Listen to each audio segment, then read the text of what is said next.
meditation is supposed to be fun. It's not something you do as a grim duty. The trouble with religion as we know it is that it is so mixed up with grim duties. We do it because it's good for you. It's a kind of self-punishment. Well, meditation, when correctly done, has nothing to do with all that. It's a kind of digging the present. It's a kind of grooving with the eternal now.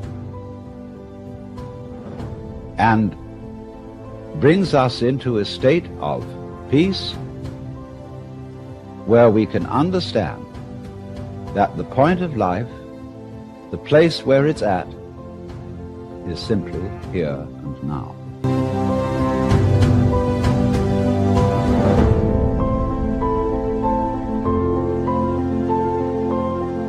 This moment is the creation of the universe. It's starting now. If you look back and wonder whether there was a big bang a long time ago, all you'll see is vanishing traces. The big bang is happening now. This is when the world begins. You're doing it. Only you're not doing it by straining. A you deeper than the straining you is doing all this. The same you that is growing your hair and coloring your eyes and making your thumbprints and all that. You don't think about it. You don't strain muscles to do it. But that is what is creating the world. Here it comes. Now. So instead of thinking that the past is the reality which explains everything that happens now, let's look at now.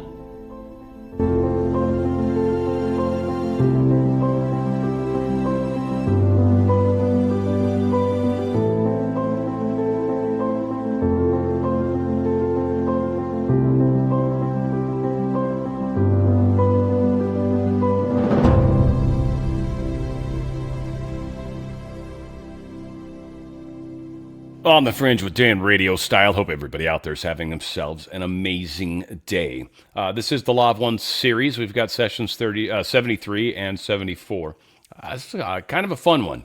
I wanted to start off just so important to me and has been, and I think a lot of this has been shaped by this and just many books. Obviously Esther Hicks, Neville Goddard, just some brilliant people. The guy that got at the beginning of this, Watts. Again, just amazing people with thoughts that really inspired deeper thinking and trying to understand what it is that I, as an individual, experience. And you are having your experience. Now, I know a lot of us feel like we're in this thing with all these other people and that this is a co-created event. And it is. It is.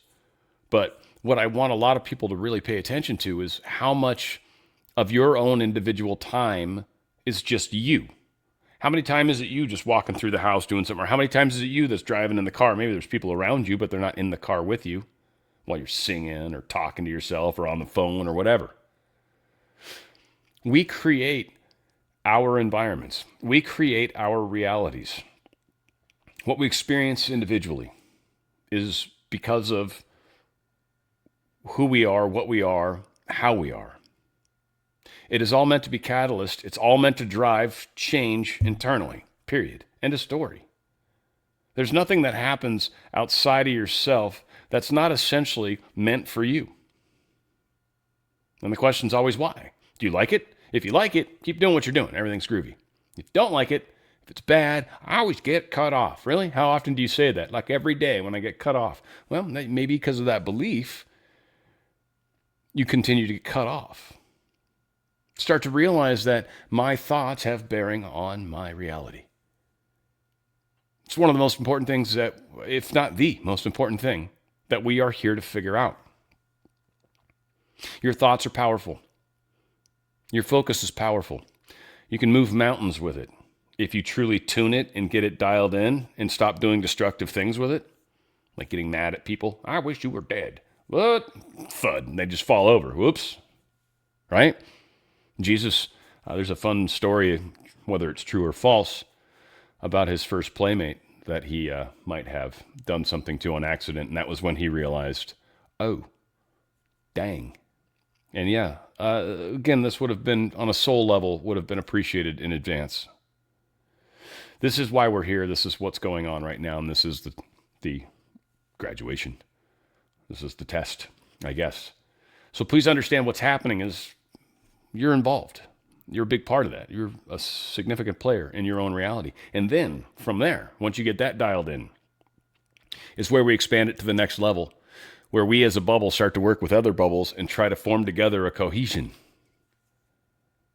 That's a whole another step, but you don't want a lot of commotion going on inside other people's bubbles, right? So again, very important. All right, 73, 74, they get into invocation and evocation. These guys were really into magic, white magic. I'm not. I've learned a little bit. I've never learned spells or anything crazy like that. I understand some of it. There's, it was never really a direction I wanted to go. I found manifesting was pretty much simple enough and good enough, and you don't need to do all this crazy stuff. And I find that some magic oftentimes seems to be trying to interact with things outside of ourselves and affect others. And I find that karmically to be problematic. So I don't play around with that, and I've known not to. So it's just something I've not gotten into. Some of you guys probably know far more about magic than I, but I have known a number of witches in my life, by the way. So all said, they get into the invocation, evocation. Don't get lost in the words. Essentially, invocation's kind of the God energy. It's kind of what's coming into you, your higher self, God, whichever, all the above. And then there is the evocation, which is kind of that I am presence, that will, that I'm going to do this kind of grit. But that's what comes up through your feet. These two energies meet in the middle, for lack of a better way to envision it. And where they meet is your consciousness, is you and your experiences. And you can shift those things in different directions depending on a number of factors. How you partake, how you think, what you're sending out. Like, just there's certain aspects that are going to turn that indigo ray energy to a cleaner vibe, if you will. So they talk a lot of that stuff. Healing and free will. I think there's a lot of people that like to give themselves a lot of credit when it comes to being a healer. And I say step back from that for a second, because there's no special skill that's been bestowed upon anybody to be able to heal. Healing is where the energy comes through you. And if you think you're unique in some sort of way, that's ego. And that's usually what leads us way into the dark side. So again, it's not... it's like Jesus, I think, said, these things you shall do, right? We're all capable of doing this. Just most people don't go into those paths, don't feel the need to. And again, it's just one of those, it's very important to understand that. And they do talk about healing and kind of how that works and how free will is involved, and they get it from a magic standpoint. Energy transfers, we've talked a lot about. I've said before, Celestine Prophecies, C-E-L-E, Steen. It's I think, an amazing book.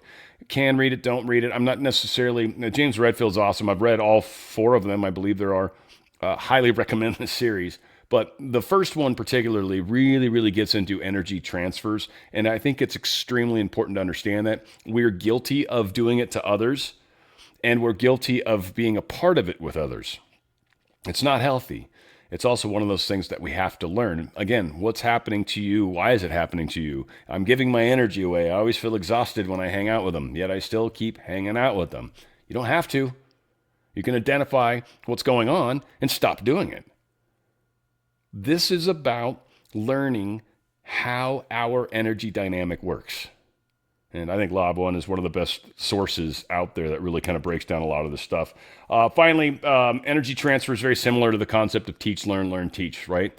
The idea of, in order to even have this way to understand something better is to put yourself in the position where you're having to learn it, right?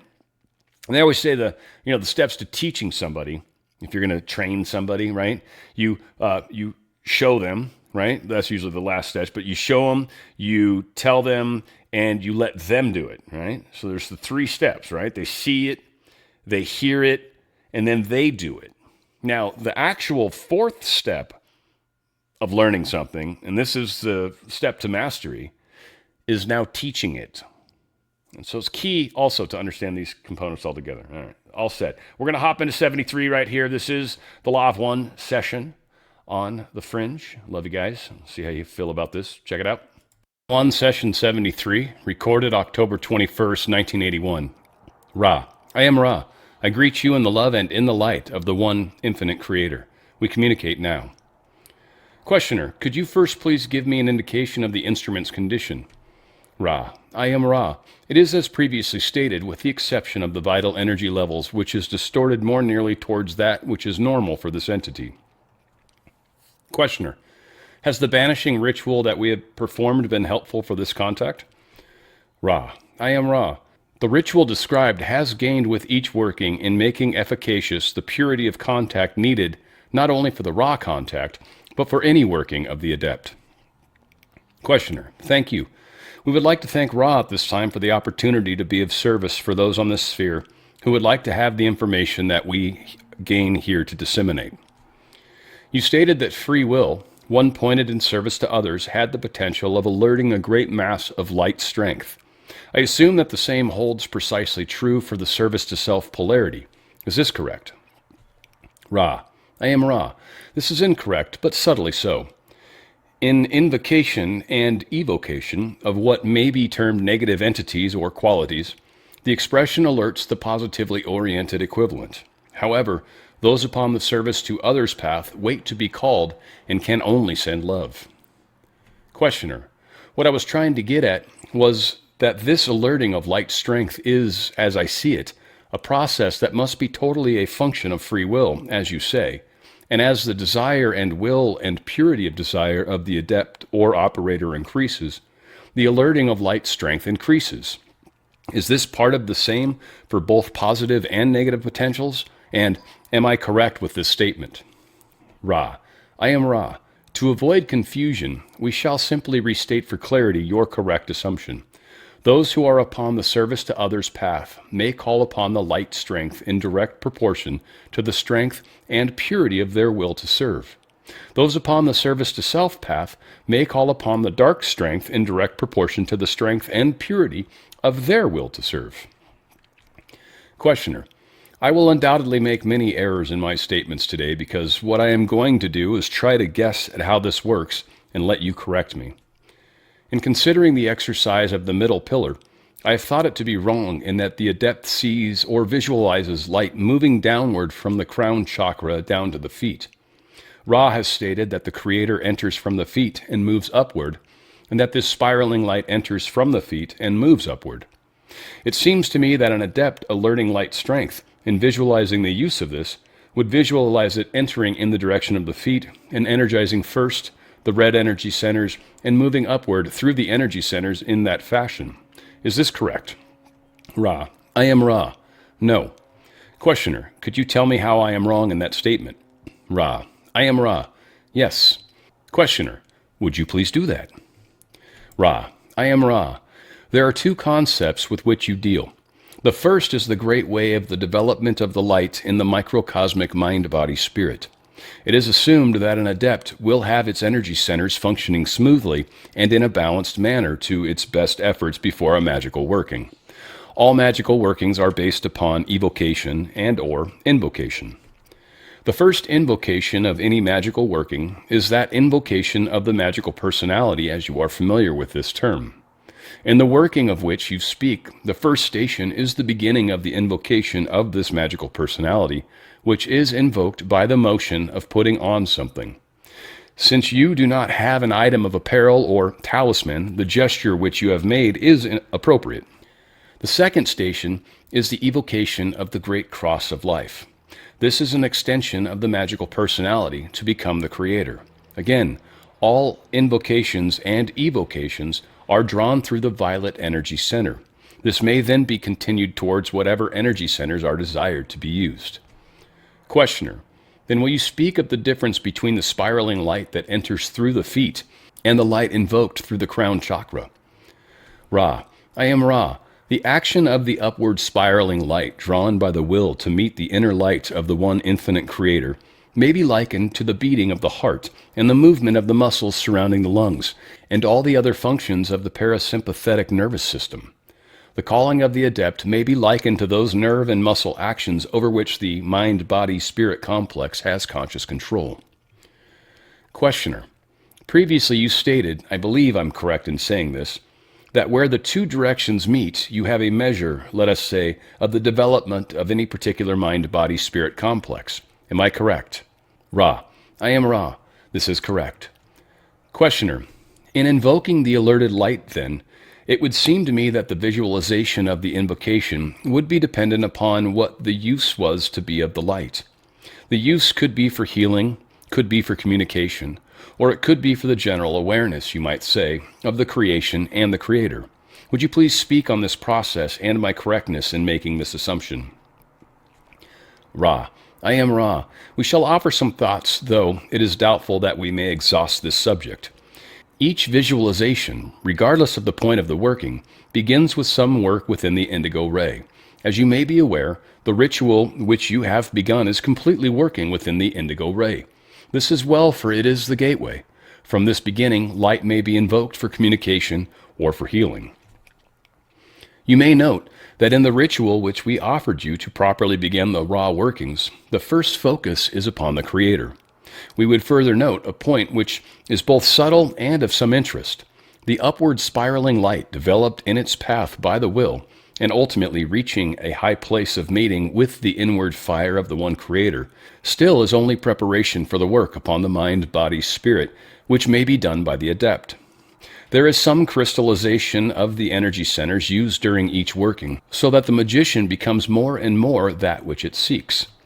More importantly, the time, space, mind, body, spirit analog, which is evoked as the magical personality, has its only opportunity to gain rapidly from the experience of the catalytic action available to the third density space-time mind-body-spirit. Thus, the adept is aiding the Creator greatly by offering great catalyst to a greater portion of the creation which is identified as the mind-body-spirit totality of an entity. Questioner. Desire and will are key factors in this process. Is this correct? Ra. I am Ra. We would add one quality. In the magical personality, desire, will, and polarity are the keys. Questioner. I would then assume that the many so-called evangelists which we have in our society at present, many have great desire and very great will, and possibly great polarity. It seems to me that in some cases that there is a lack of information or awareness that creates a less than effective working in the magical sense. Am I correct in this analysis? Ra. I am Ra. You are partially correct. In examining the polarity of a service to others working, the free will must be seen as paramount. Those entities of which you speak are attempting to generate positive changes in consciousness while abridging free will. This causes the blockage of the magical nature of the working, except in those cases wherein an entity freely desires to accept the workings of the evangelist, as you have called it. Questioner. What was the orientation with respect to this type of communication for the one known as Jesus of Nazareth? Ra. I am Ra. You may have read some of this entity's workings. It offered itself as teacher to those mind-body-spirit complexes which gathered to hear, and even then spoke as through a veil so as to leave room for those not wishing to hear. When this entity was asked to heal, it ofttimes did so, always ending the workings with two admonitions. Firstly, that the entity healed had been healed by its faith, that is, its ability to allow and accept changes through the violet ray into the gateway of intelligent energy. Secondly, saying always, tell no one. These are the workings which attempt a maximal quality of free will while maintaining fidelity to the positive purity of the working. Questioner. An observation of the working itself by another entity would seem to me to partially abridge free will in that a seemingly magical occurrence had taken place as a result of the workings of an adept. This could be extended to any phenomenon which is other than normally acceptable. Could you speak on this paradox that is immediately the problem of anyone doing healing? Ra. I am Ra. We are humble messengers of the law of one. To us there are no paradoxes.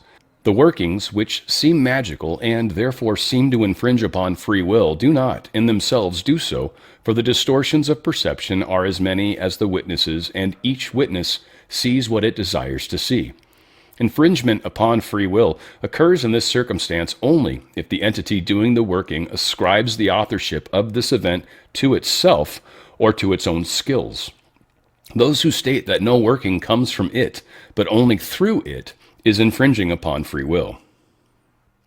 Ra meant to say, not infringing on free will. See the next question and answer. Questioner, you said that if the entity says that no working comes from it, but only through it, it is also infringing. Is that correct? Ra, I am Ra. This is incorrect. We said that in that event, there is no infringement. Questioner, the one known as Jesus accumulated 12 disciples. What was his purpose in having these disciples with him? Ra, I am Ra. What is the purpose of teach learning if there be no learned teachers? Those drawn to this entity were accepted by this entity without regard for any outcome. This entity accepted the honor duty placed upon it by its nature and its sense that to speak was its mission. Questioner, in the exercise of the fire then, I assume that the healer would be working with the same energy that we spoke of as entering through the crown chakra. Is this correct? Ra, I am Ra. This is correct, with some additional notation necessary for your thought in continuing this line of study. When the magical personality has been seated in the green ray energy center for healing work, the energy then may be seen to be the crystalline center through which the body energy is channeled. Thus, this particular form of healing uses both the energy of the adept and the energy of the upward spiraling light. As the green ray center becomes more brilliant, and we would note this brilliance does not imply overactivation, but rather crystallization, the energy of the green ray center of the body complex spirals twice. Firstly, clockwise from the green ray energy center to the right shoulder, through the head, the right elbow, down through the solar plexus, and to the left hand. This sweeps all the body complex energy into a channel, which then rotates the great circle clockwise again from right. We correct this instrument from the left to the feet, to the right hand, to the crown, to the left hand, and so forth. Thus, the incoming body energy, crystallized, regularized, and channeled by the adept's personality, reaching to the green ray energy center, may then pour out the combined energies of the adept, which is incarnate, thus offering the service of healing to an entity requesting that service. This basic situation is accomplished as well when there is an entity which is working through a channel to heal. Questioner, could you tell me how this transfer of light, I believe it would be, would affect the patient to be healed? Ra, I am Ra. The effect is that of polarization. The entity may or may not accept any percentage of this polarized life energy which is being offered. In the occasion of the laying on of the hands, this energy is more specifically channeled, and the opportunity for acceptance of this energy similarly more specific. It may be seen that the King's Chamber effect is not attempted in this form of working, but rather the addition to one whose energies are low, the opportunity for the building up of those energies. Many of your distortions called illness may be aided by such means.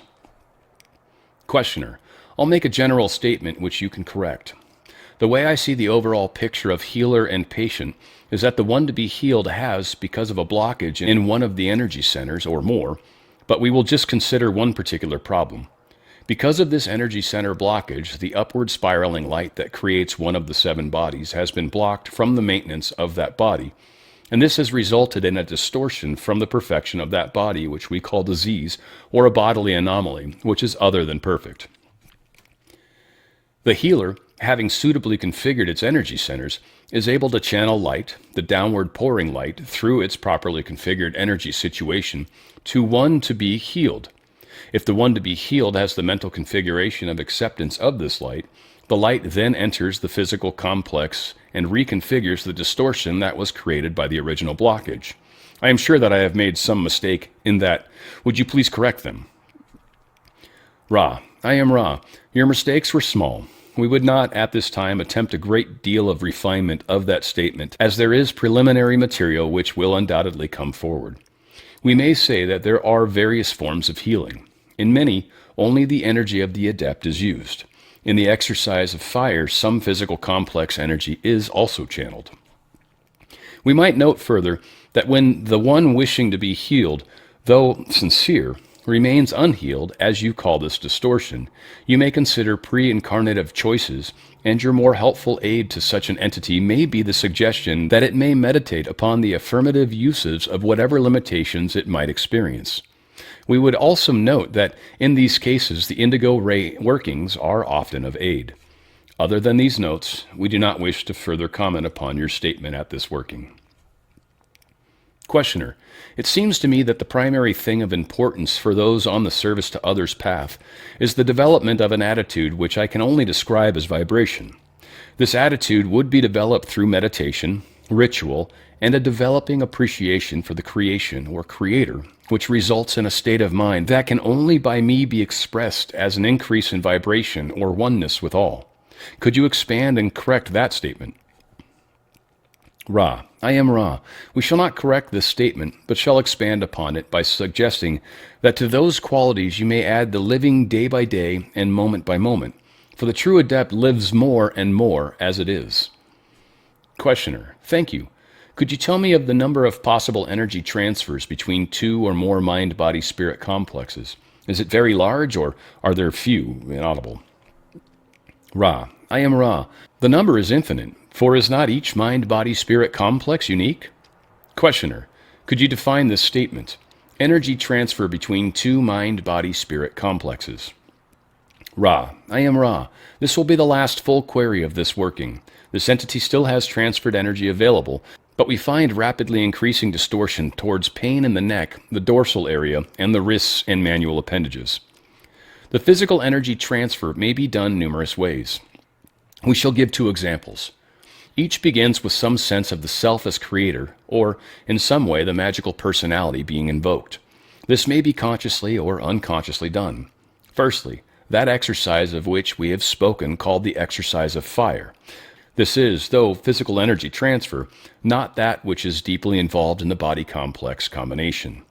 Thusly, the transfer is subtle, and each transfer unique in what is offered and what is accepted.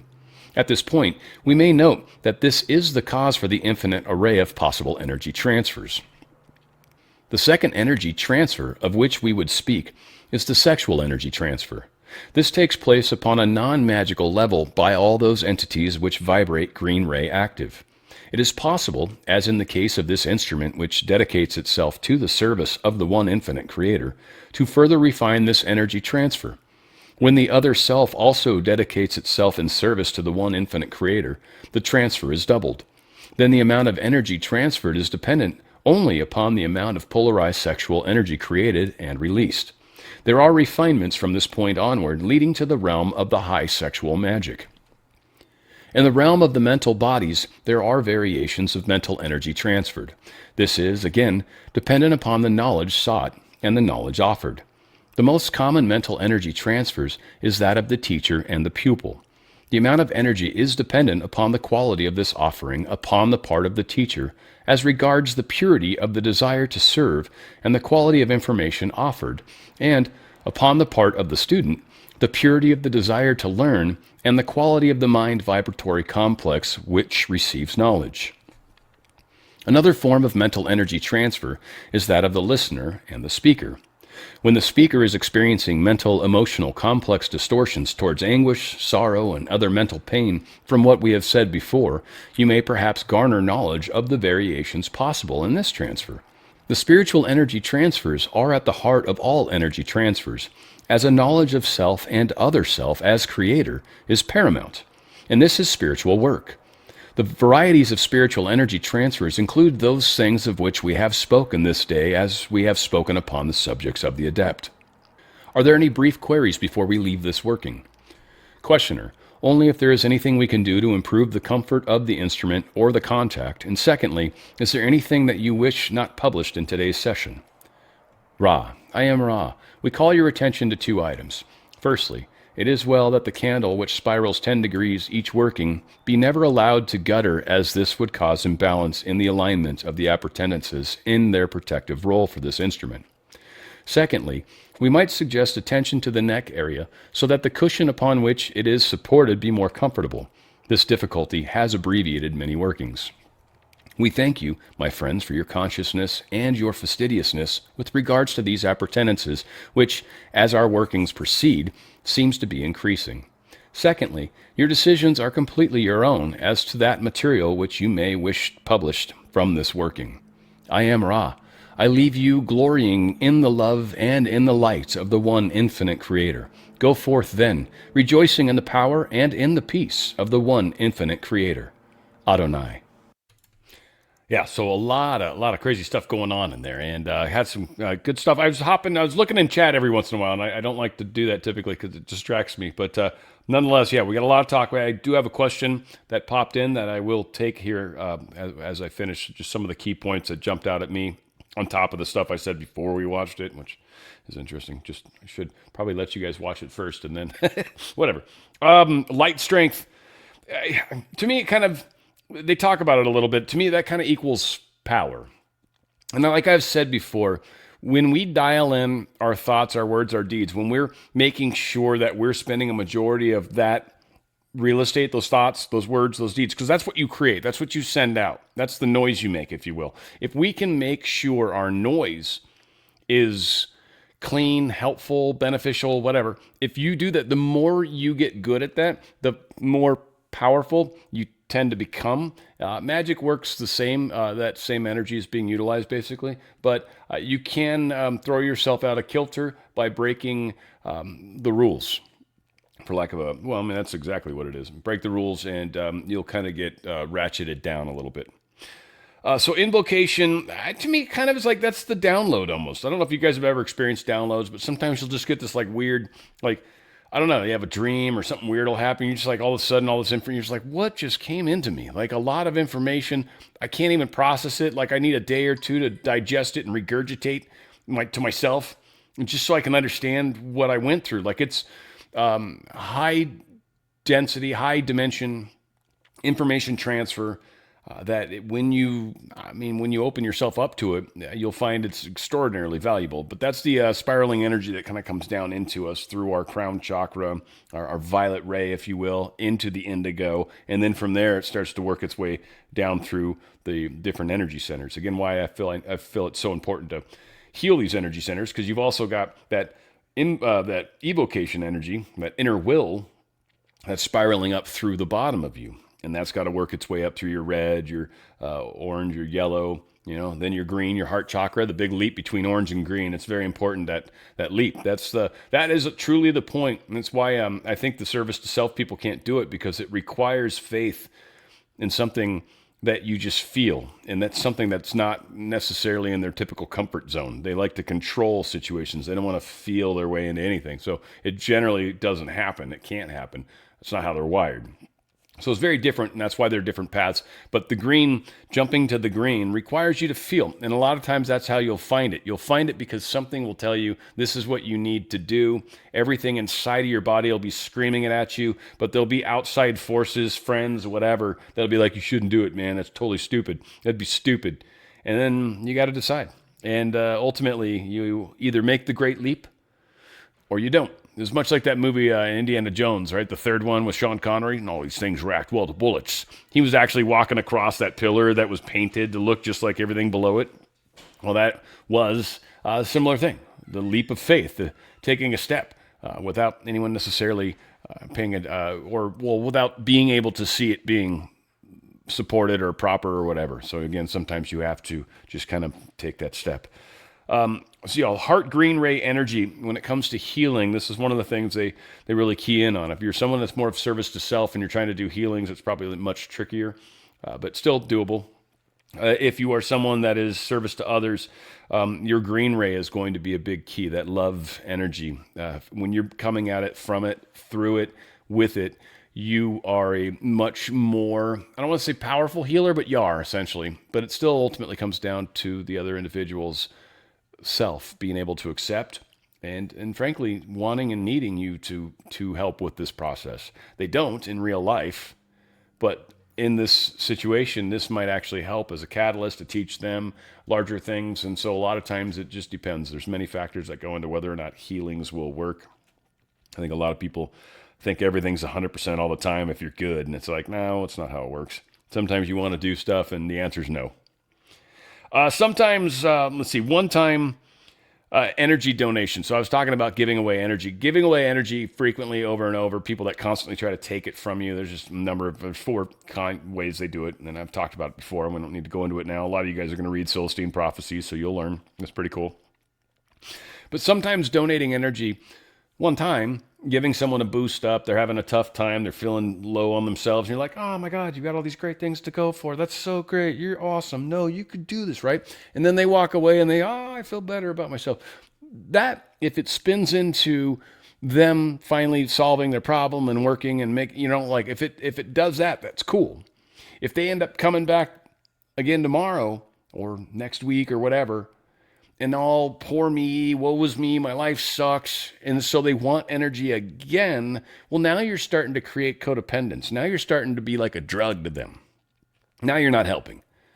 You want to help, you can help them figure out what's going on in their life that's causing this problem, or you just have to stop giving the energy and can't be that source for them.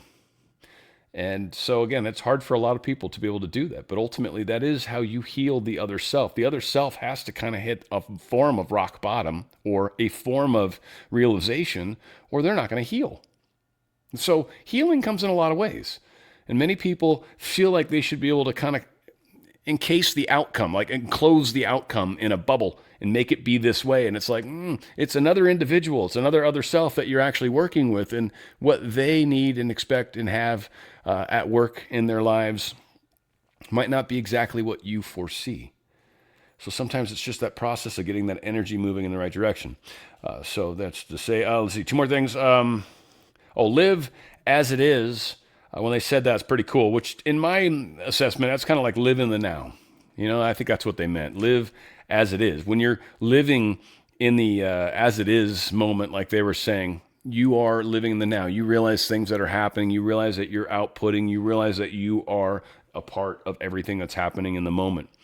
And that is the most profound and powerful way to live.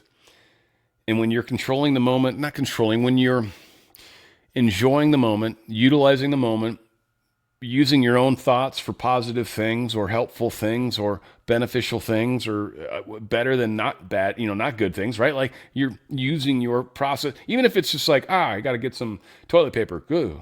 Like I'm going to go down to the store. Let's do that. Like that's cool. That's a good use of the now time too. So, we need toilet paper, but if you're spending your time being angry at Susie next door, if you're spending your time trying to plan the demise of your boss or something crazy like that, that's not good. That's a bad use of time, and you're sending negative vibes that are going to come back on you. Again, what we send out, what we do to other selves comes back to us. Nothing is ever void from us. In fact, they say it comes back tenfold, and I actually think there's a lot of truth to that. So what you send out, you will receive back, be it good or bad. Important. Spiritual transfer is... be careful. So spiritual transfer is a really cool kind of transfer of energy.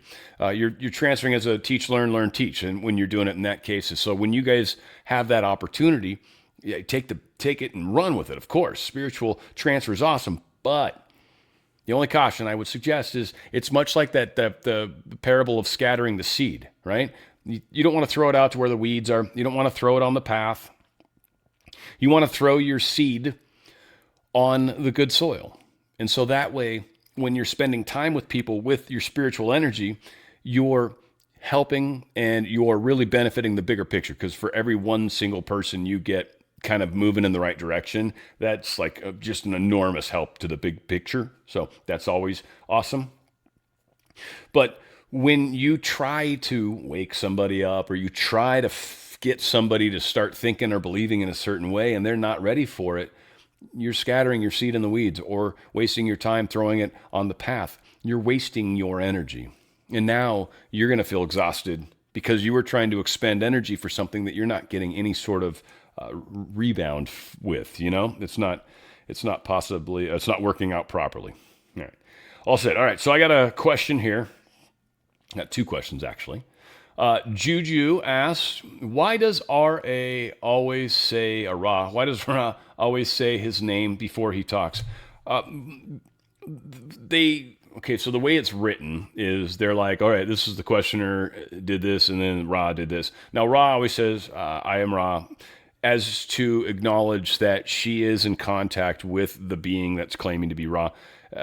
it's just sort of a thing they established as kind of a relationship and a way of knowing that this is the response that we're getting. There's actually been a few times where Ra wasn't stated that way, and they've had some issues with that narrowband contact before. So I think it's one of the things they do to try to help make sure the connection is as pure as it can be. Because when you open yourself up to stuff like channeling, like Carla was especially, you open yourself up to anybody coming in. So that's why it was so narrowband. That was the importance of it, and that was also the point of the other two guys in the group with the energetics of that. I think they had another one that came in at one point, but that was the point of keeping that energetics around Carla, was in fact for that, to try to keep that balance, try to help that narrow band, because when the dark sees it, they jump on it. And if you're just broadcasting it open, like a lot of channels do, which is fine, you want to do that, you're doing that. But a lot of people are like, all right, I'm going to be channeling questions on Thursdays. And it's just like, all right, like all the dark just like hovering above your microphone, waiting to ask crazy questions or put crazy thoughts into you or whatever. And if you're not aware of how dark will start to manipulate the situation, then you won't recognize it when it's happening. And so you've got to be careful. There's tricks to it. It's something I experience and still learn all the time. In fact, it's funny how it kind of plays out in real life. So yeah, that's one thing. Question from Sheila: do you believe the 3 other energy transfer types can be physically felt? I don't remember what the 3 specific ones were. Spiritual, physical, and I feel like there was another one. Can they be physically felt? Yes, I talk about it. I call it thought transmissions. Certainly the way thinking can be. When you imagine somebody, they can feel that. They have to be sensitive in and of themselves. So I definitely think that can happen. I actually think there's a lot of conversations that happen between many of us, our higher selves, if you will, back and forth, and we don't realize we're just having a conversation maybe in our head, but in reality, you're actually having a conversation. So yeah, there's, I think, something to that, Sheila, certainly.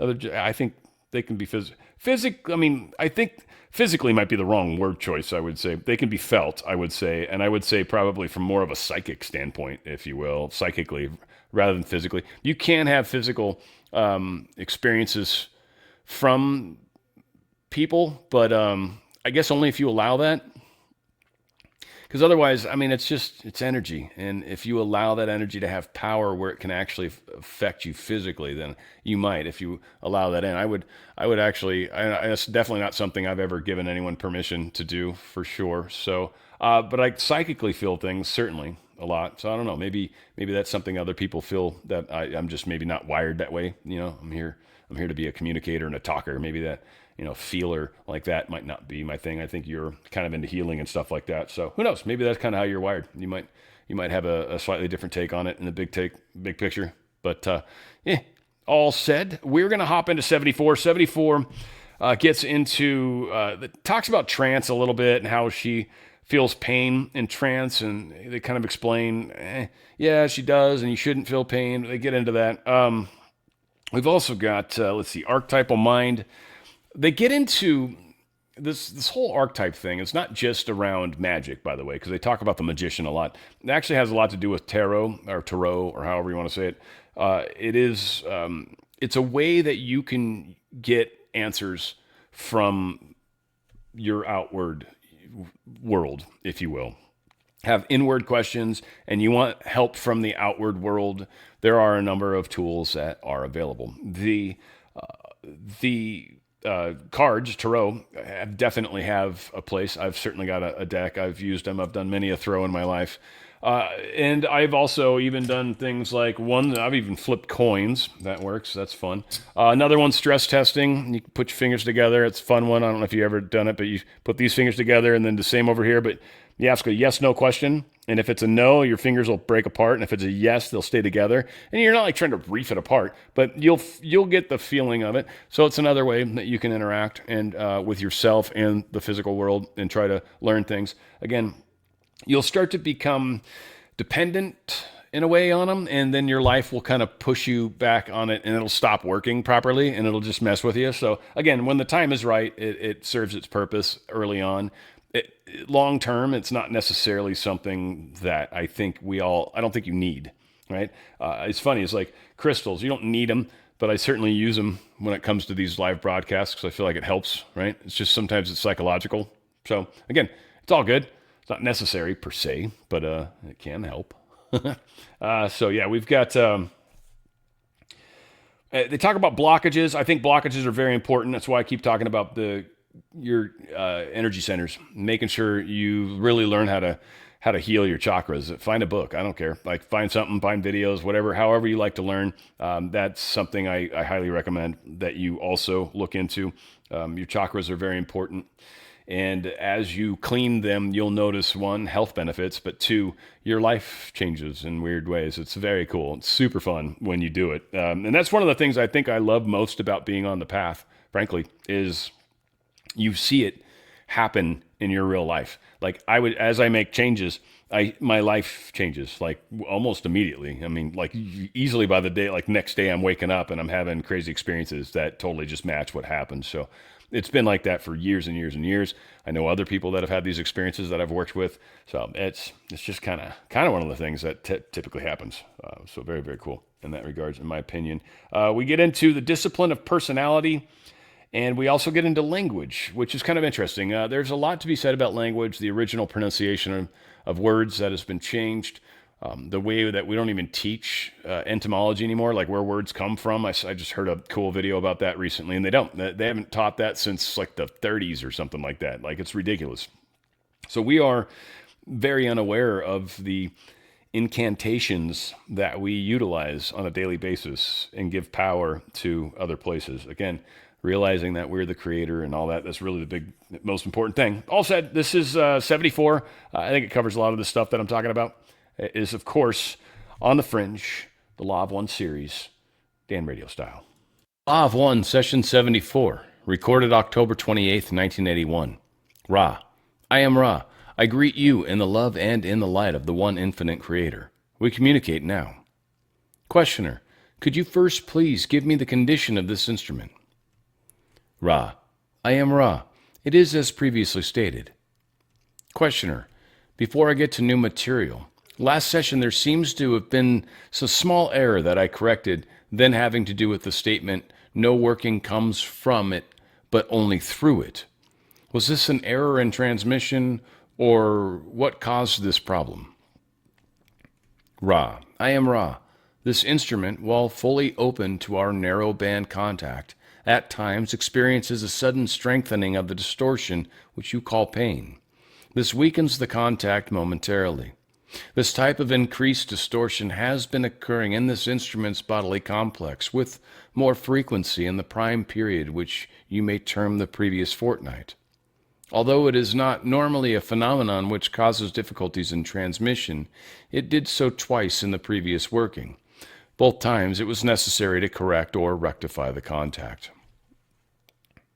Questioner, could you please describe the trance state, as I am somewhat confused with respect to how, when in trance, pain can affect the instrument, since I was of the opinion that there was to be no feeling of pain of the bodily complex in the trance state. Ra, I am Ra. This is correct. The instrument has no awareness of this or other sensations. However, we of Ra use the yellow ray-activated physical complex as a channel through which to speak. As the mind-body-spirit complex of the instrument leaves this physical shell in our keeping, it is finally adjusted to our contact. However, the distortion which you call pain, when sufficiently severe, mitigates against proper contact, and, when the increased distortion is violent, can cause the tuning of the channel to waver. This tuning must then be corrected, which we may do as the instrument offers us the opportunity freely. Questioner, in a previous session there was a question on the archetypal mind that was not fully answered. I would like to continue with the answer to that question. Could you please continue with that, or would it be necessary for me to read the entire question over again? Ra, I am Ra. As a general practice, it is well to vibrate the query at the same space-time as the answer is desired. However, in this case it is acceptable to us that a note be inserted at this point in your recording of these sound vibratory complexes, referring to the location of the query in previous workings. The query, though thoughtful, is in some degree falling short of the realization of the nature of the archetypal mind.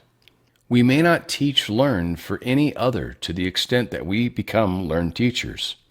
Therefore, we shall make some general notations upon this interesting subject and allow the questioner to consider and further refine any queries. The archetypal mind may be defined as that mind which is peculiar to the logos of this planetary sphere. Thusly, unlike the great cosmic all-mind, it contains the material which it pleased the logos to offer as refinements to the great cosmic beingness. The archetypal mind, then, is that which contains all facets which may affect mind or experience. The magician was named as a significant archetype. However, it was not recognized that this portion of the archetypal mind represent not a portion of the deep subconscious, but the conscious mind, and more especially the will. The archetype called by some the high priestess, then, is the corresponding intuitive or subconscious faculty. Let us observe the entity as it is in the relationship to the archetypal mind. You may consider the possibility of utilizing the correspondence between the mind-body-spirit in microcosm and the archetypal mind-body-spirit closely approaching the Creator. For instance, in your ritual performed to purify this place, you use the term Vegubura. It is a correct assumption that this is a portion or aspect of the one infinite Creator.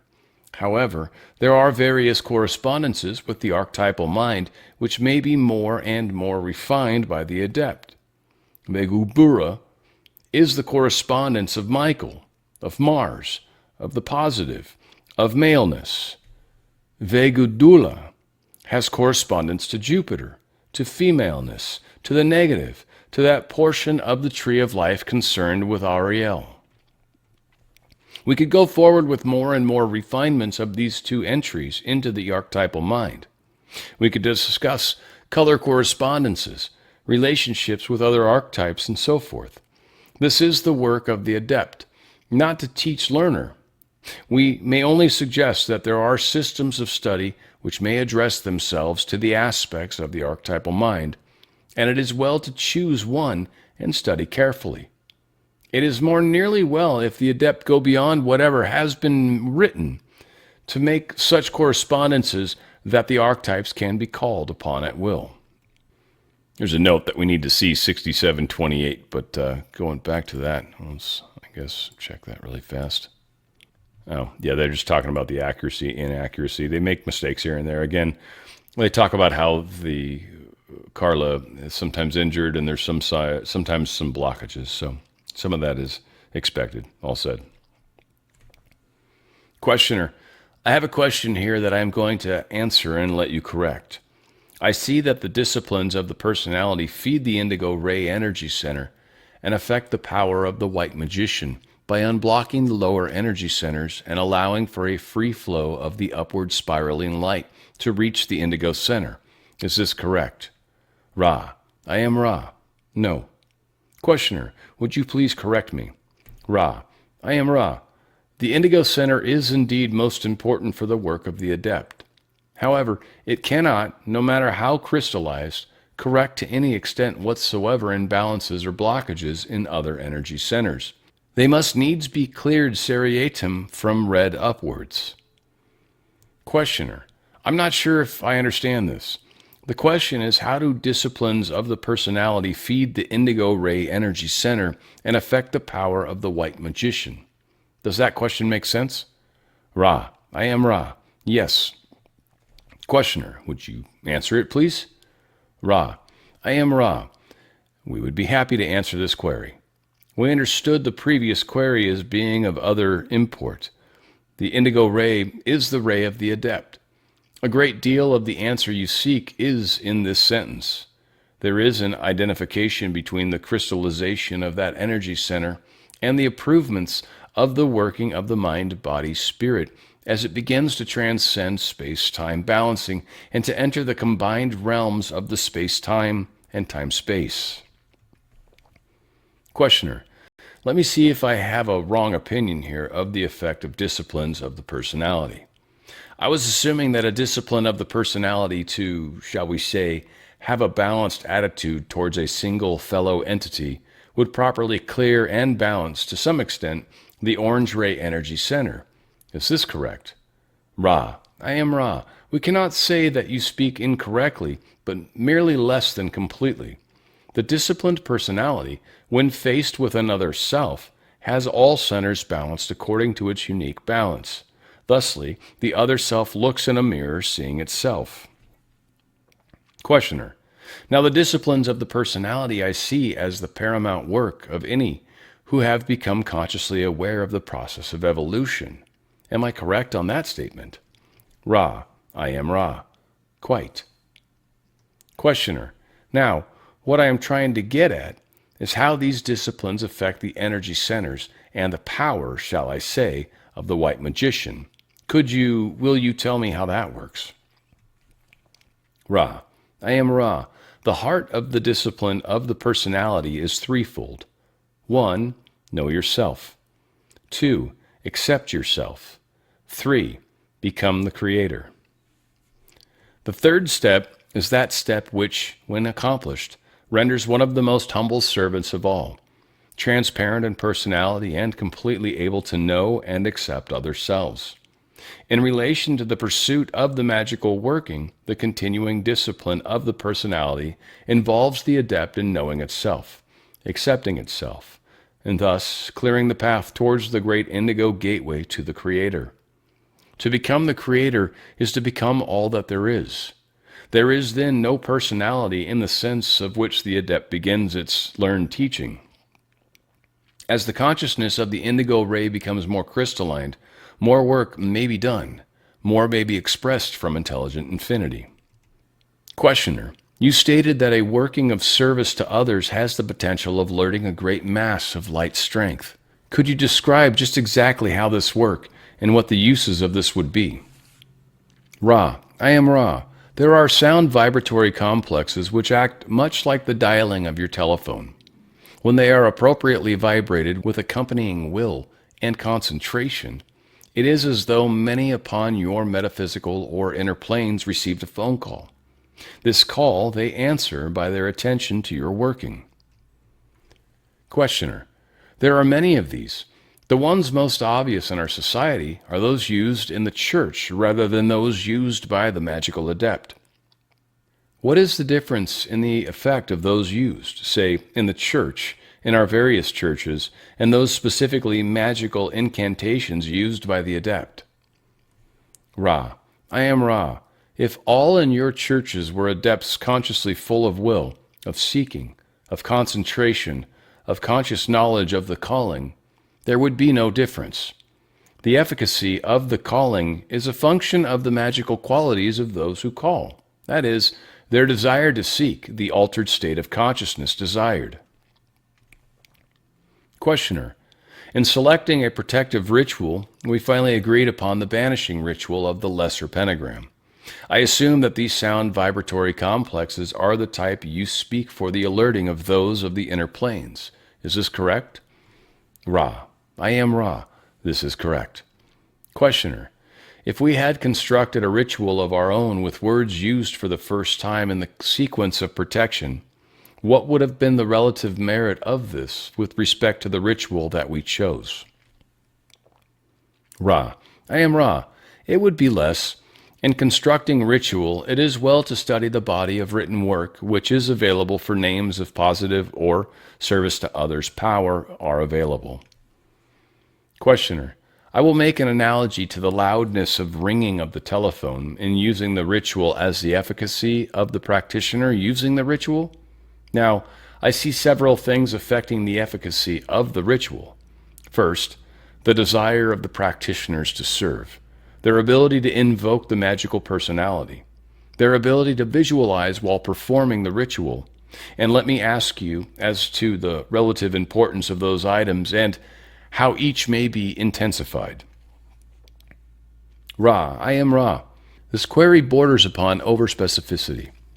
It is most important for the adept to feel its own growth as teach-learner.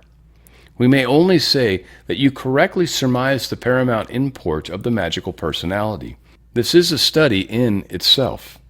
With the appropriate emotional will, polarity, and purity, work may be done with or without proper sound vibration complexes.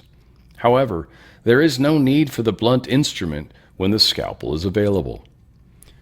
Questioner: I assume that the reason that the rituals that have been used previously are of effect is that these words have built a bias in consciousness of those who have worked in these areas, so that those who are of the distortion of mind that we seek will respond to the imprint in consciousness of these series of words. Is this correct? Ra: I am Ra. This is, to a great extent, correct. The exception is the sounding of some of what you call your Hebrew and some of what you call your Sanskrit vowels. These sound vibration complexes have power before time and space and represent configurations of light which built all that there is. Questioner: why do these sounds have this property? Ra: I am Ra. The correspondence in vibratory complex is mathematical. At this time, we have enough transferred energy for one full query. Questioner: how did the users of these sounds, Sanskrit and Hebrew, determine what these sounds were? Ra: I am Ra.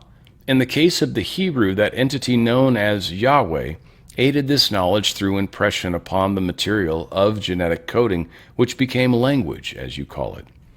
In the case of Sanskrit, the sound vibrations are pure due to the lack of previous, what you call, alphabet or letter naming. Thus, the sound vibration complexes seem to fall into place as from the Logos. This was a more, shall we say, natural or unaided situation or process. We would at this time make note of the incident in the previous working, where our contact was incorrectly placed for a short period and was then corrected. In the exercise of the fire, you may see the initial spiral clockwise from the green ray energy center through the shoulders and head, then through the elbows, then to the left hand.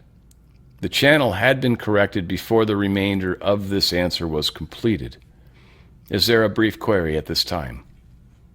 Questioner: is there anything that we can do to make the instrument more comfortable or improve the contact? Ra: I am Ra. All is well. The instrument continues in some pain, as you call this distortion. The neck area remains most distorted, although the changes have been, to a small degree, helpful. The alignments are good. We would leave you now, my friends, in the love and in the light of the one infinite Creator. Go forth, then, glorying and rejoicing in the power and in the peace of the one infinite Creator. Adonai. So yeah, I mean, just there's a lot of really, really good stuff in there that I would, I could do a whole hour, 2 hour long show just on some of the crazy in there. So a lot of it I'm just going to kind of leave for you all to sort of marinate with. There's a lot to digest, but I do have a few points, and we'll see if I get any questions, but maybe not. But we are close to the hour mark anyway, so it's good. Ra, I just wanted to point out, is also a social memory complex. So when this is Ra, I am Ra, they're acknowledging that it's a social memory complex that's being spoken for, and it's not an individual. So it's also important. I just felt like I needed to pull that up and remind people. Indigo is the adept. It's essentially your energy. They've talked about it a lot. It's like your frequency. So it is colored. Your upper color really is everything, not just the indigo ray, but it's part of that. And so that's really where your adept teacher component is above that fifth chakra, above your, let's see, Roy G. Biv, blue, indigo, right. So just above your blue, which I think is speaking throat, and then indigo is usually your third eye. Many say it's the, I'm drawing a blank on the pine cone gland right now, but it's okay. Someone will get it in chat out there. I'm sure Sheila's got this, but yeah, your pituitary, not your pituitary, the pineal gland. There it is. These things all work together. They've tried to calcify our pineal. It's been a big part of what they've tried to do to hold us down.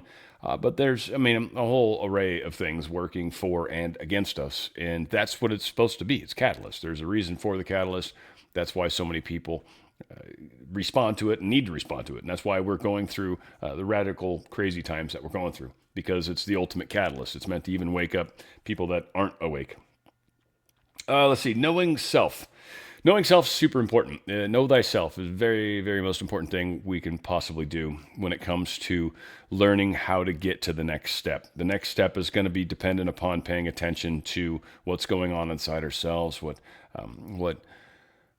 admonishments I give myself. Like, when do I get mad at myself and say weird things and hold myself down? When am I maybe putting out bad energy with other people? There's just a lot of different ways that can manifest itself. And we need to pay attention to what's being shown to us on the screen. That's our life. And if you're paying attention to that screen and you're seeing things that you don't like, then understand what it is. And that understanding is going to come from yourself, because that's what's projecting it outward on the screen is you. And so when you get that, when you find that, when you figure that out, you can actually heal, change, love, whatever you got to do to it. And then you'll notice it no longer shows up on the screen. It's pretty cool how it actually plays out. And again, you'll see it play out. Like, it'll prove itself to you. You can't prove it to anyone else, but you can prove it to yourself. That's it. And that's one of the other things. It's an ego thing when you're trying to show other people. I'm trying to do this to show other people. That's ego. Like, you don't want to do that. That's not what it's about. Church equals magic. They made a fun little comparison in there. I didn't want to get too lost in this because, again, I could talk a long time on this one too. But the church, especially the Catholic Church, they're like really, really into ritual stuff. A whole lot of that is ritualistic. It's meant to be. And so there's a process, this magical event that's occurring that they want you to be a part of and buy into. So again, that's a big part of how a lot of these different practices work. I might know a bit more about magic than I lead on to, but it's certainly not a germane thing at all. And it's one of those things where if you want to learn anything about it, that's up to you and your place. But I'm certainly not in any sort of public environment. And probably I would be very careful who I chose to ever talk about these types of things. So just saying, it's something I don't talk about with people in general, unless I really, really know them. Magic's a trippy thing, and it can be very, very dangerous if put in the wrong hands. Let's just say that. So all of that said, let's see if I got any questions, which I don't seem to. I would say woohoo is where we're at. Thank you guys for joining. Thank you for being a part of this. I love you guys. We might do a couple 5 minutes after just to see if anyone wants to show up, but I don't think it's going to be very long, guys. For those of you that want to hop on and join, please feel free. We'll do that here in a couple minutes. But I love you guys. We're going to continue moving through this and hopefully learning this stuff. It comes down to what you understand and how you experience your own reality and what you're doing to make that better. When you finally nail down your own reality and everything's like kind of going really cool, that's when you kind of step it up and start making a bigger difference, certainly with everyone else. And I think that's very, very powerful with what we're going through as a planet, as co-creators, as other selves, and as single creators. All of this is coming together. It's pretty cool. We're in magical times right now. I love it. All said, I love you guys. Certainly where we go one, we go all. And when it comes to that, law of one makes a lot of sense, right? We go one, we go all. We're all together on this. But it is on the Fringe, and it is Dan RadioStyle. I appreciate you guys for being here tonight.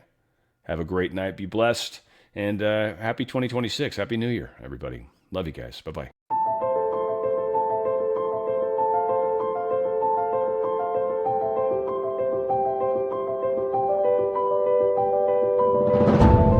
Meditation is supposed to be fun. It's not something you do as a grim duty. The trouble with religion as we know it is that it is so mixed up with grim duties. We do it because it's good for you. It's a kind of self-punishment. Well, meditation, when correctly done, has nothing to do with all that. It's a kind of digging the present. It's a kind of grooving with the eternal now. And brings us into a state of peace where we can understand that the point of life, the place where it's at, is simply here and now.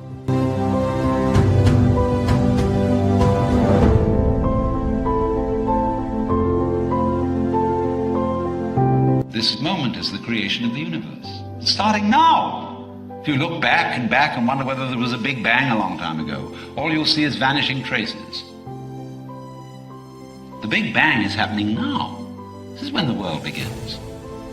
You're doing it. Only you're not doing it by straining. A you deeper than the straining you is doing all this.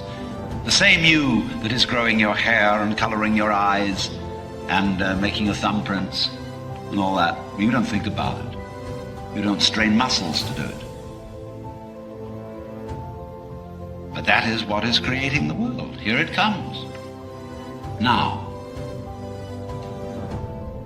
So instead of thinking that the past is the reality which explains everything that happens now,